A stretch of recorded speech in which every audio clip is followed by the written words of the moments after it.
بسم اللہ الرحمن الرحیم۔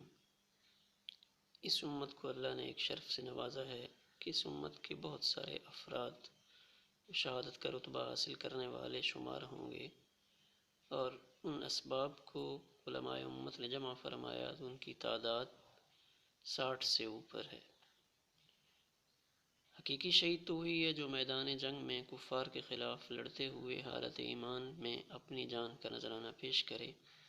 اس کے علاوہ اور بہت سارے افراد کا تذکرہ ملتا ہے۔ ایک حدیث پاک میں 7 لوگوں کا تذکرہ ہے جن کو شہادت کا رتبہ حاصل ہوتا ہے۔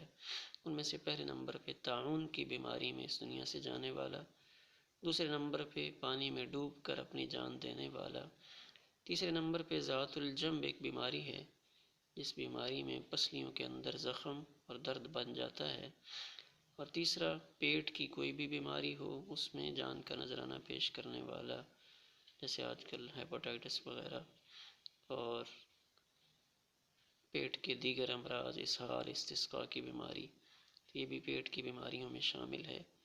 اس طرح جل کر اپنی جان دینے والا کہ آگ نے اس کو جلا دی اور وہ اس دنیا سے چلا گیا تو وہ بھی شہداء میں شمار ہوگا۔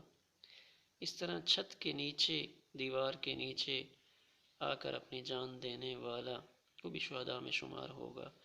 اور 7ویں نمبر پہ وہ عورت جو حالت حمل میں حمل کی تکلیف سے اس دنیا سے چلی جائے، یا وہ خاتون جو شادی سے پہلے اس دنیا سے چلی جائے، یا حالت ولادت میں اس دنیا سے چلی جائے، تو اس کے لیے بھی شہید کا اجر ہے۔